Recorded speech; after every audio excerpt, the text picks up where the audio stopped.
तो इस चैप्टर की शुरुआत भी उसी सीन से होती है जहाँ पर सू चेन उन सब लोगों को भागता हुआ देखकर बोल रहा था कि यहाँ क्या चल रहा है। क्या ये सब लोग अपना दिमाग खो चुके हैं। जिस पर एक लड़का बोलता है, हे क्या तुम वो ट्रांसफ़र स्टूडेंट हो? अगर तुम चाहते हो कि मैं तुम्हें एक्सप्लेन करूँ तो मैं तुम्हारी रजिस्ट्रेशन प्रोसेस एक्सप्लेन कर सकता हूँ। सूचन बोलता है, क्या मुझे एक प्रोफ़ेसर तलाश करना होगा? जिस पर वो दूसरा लड़का बोल उसको समझाते हुए बोलता है कि यहाँ पर रजिस्ट्रेशन की जो प्रोसेस है ना, वो दूसरे कॉलेजेस से थोड़ी डिफरेंट है। इस कॉलेज के जो प्रोफ़ेसर हैं या तुम्हें जिस प्रोफ़ेसर की कोर्स लेनी है, वो इस माउंटेन में छुपे हुए हैं। तुम्हें सबसे पहले उसे ढूँढना होगा। सबसे पहले जो 16 स्टूडेंट्स उनको ढूँढेंगे, उन्हें वो एक यूएसबी देंगे और फिर तुम उस यूएसबी को लेकर अपने लैपटॉप में इंसर्ट करोगे तो तुम्हारी रजिस्ट्रेशन प्रोसेस स्टार्ट होगी। जिस पर सूचन घबराते हुए बोलता है, तो स्टार्टिंग से मेरी बहुत ख़राब हो गई है, अब क्या होगा? जिस पर वो दूसरा लड़का बोलता है, वैसे ये बताओ तुमने किस प्रोफ़ेसर की कोर्सेज़ को अप्लाई किया है या लेना चाहते हो? जिस पर सूचन बोलता है कि मैं प्रोफ़ेसर मा के ही कोर्सेज़ को जॉइन करूँगा। क्या उसके कोर्सेज़ सबसे ईज़ी नहीं होते इस कॉलेज में? वो लड़का सूचन से बोलता है, वैसे मेरे भी एक गोल है। मैं भी अपना गोल हासिल करना चाहता हूँ। वैसे मैं देख रहा हूँ, ये तुम्हारे लिए मुश्किल रहा होगा, मगर मुझे तुम पर यकीन है तुम ये कर सकते हो।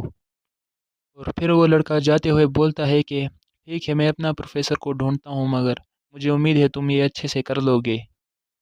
जिस पर सुचेन भी उसे बाय कहते हुए बोलता है, तुम्हारी हेल्प के लिए शुक्रिया, और अपने दिल में सोचता है, ये बंदा बहुत अच्छा था। सुचेन काफ़ी देर उस जंगल में घूमने के बाद सोचता है कि मैं आखिर उस प्रोफ़ेसर को कैसे ढूँढूँगा। वैसे भी मेरी शुरुआत काफ़ी ख़राब हुई है और मुझे काफ़ी देर से स्टार्ट करना पड़ा है उस प्रोफ़ेसर को ढूँढने को।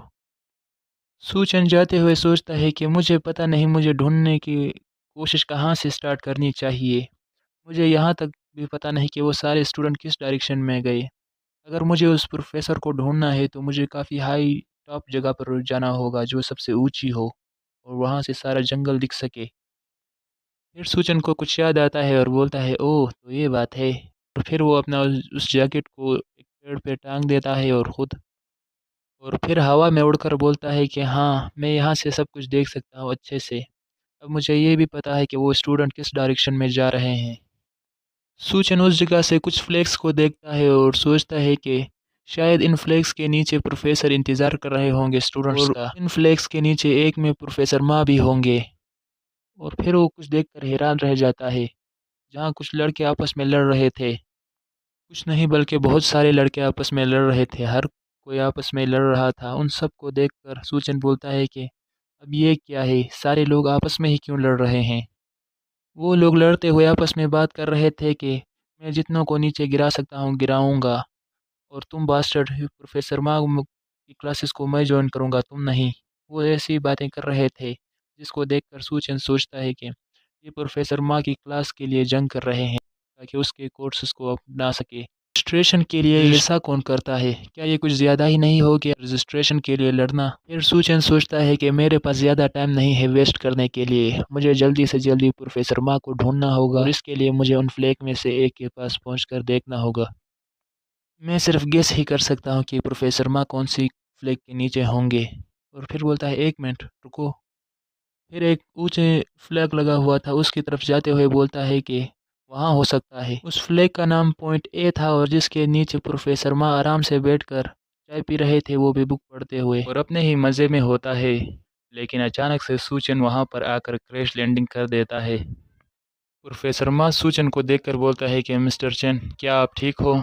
जिस पर सूचन बोलता है कि मेरी लैंडिंग क्रैश हो गई, इसके लिए मुझे माफ़ करना, लेकिन मैं कुछ ज़्यादा ही स्पीड से उड़ रहा था, इसलिए मेरी आँखें जलने जैसा महसूस कर रही थी और मैंने आपको आखिर में ढूँढ ही लिया। और अपने दिल में सोचता है कि प्रोफ़ेसर मा उस जगह पर थे जिस तरफ सबसे ज़्यादा स्टूडेंट आ रहे थे। प्रोफ़ेसर मा की क्लासेस लेने के लिए हमेशा ही मुकाबला होता रहता है। इसलिए इस बात का सीधा मतलब ये है कि सबसे ज़्यादा लोग जिस डायरेक्शन में जाएँगे, वहीं प्रोफ़ेसर माँ की जगह होगी, इसलिए मैं ये पता कर पाया। सूचन अपने दिल में सोचता है कि ये मुकाबला काफ़ी टफ़ था, मैंने लेट में स्टार्ट किया था मगर मैंने लिया, ये भी बहुत बड़ी बात है। स्टार्टिंग के लिए इतना तो काफ़ी होना चाहिए। प्रोफ़ेसर माँ एक बॉक्स को ओपन करते हुए देखकर बोलते हैं कि ये लो सूचन, ये वो यूएसबी है जो तुम्हें चाहिए मेरे कोर्सेज़ के लिए रजिस्ट्रेशन करना। सूचन उस यूएसबी को पकड़कर बहुत खुश होता है, लेकिन प्रोफ़ेसर मा बोलते हैं कि तुम काफ़ी लकी थे, जो ये आखिरी यूएसबी तुम्हें मिल गई। जाओ वापस कॉलेज में जाओ और अपने लैपटॉप में इंसर्ट करो इस यूएसबी को और कोर्सेज़ के लिए अप्लाई करो। इस बात का ध्यान रखना कि तुम इस यूएसबी को खो ना दो। जिस पर सूचन बोलता है कि मैं ऐसा नहीं करूँगा। सूचन सोचता है कि मैं एक स्टेप करीब आ गया। आखिर सारे स्टूडेंट भी उस जगह पहुंच गए थे, मगर तब तक के लिए सूचन ने वो यूएसबी ले ली थी। उस यूएसबी को लेकर जा रहा था। बाकी स्टूडेंट से प्रोफेसर मा बोलते हैं कि अंडरस्टैंडिंग नेक्स्ट प्रोटेक्शन के लिए जितने भी यूएसबी वगैरह थे उन सब को ले लिया गया है और ये सब ख़त्म हो गया है। दूसरे स्टूडेंट आपस में बात कर रहे थे कि शिट यार, हमने थोड़ी देर में मिस कर ली। सूचन जाते हुए सोचता है कि मैं एक स्टेप और क्लोज आ गया हूँ एक नॉर्मल ह्यूमन बनने के। शर्मा टेबलेट में देखकर बोलता है कि चलो देखते हैं। यूएसबी को सबने ले लिया है, असली जंग अब शुरू होती है। ये बोलकर एक बटन को प्रेस कर देता है, जिस पर सूचन को भी एक नोटिफिकेशन आई थी, जिसमें सूचन और बाकी स्टूडेंट की तस्वीरें थी और लिखा था कि टारगेट है ये आपका।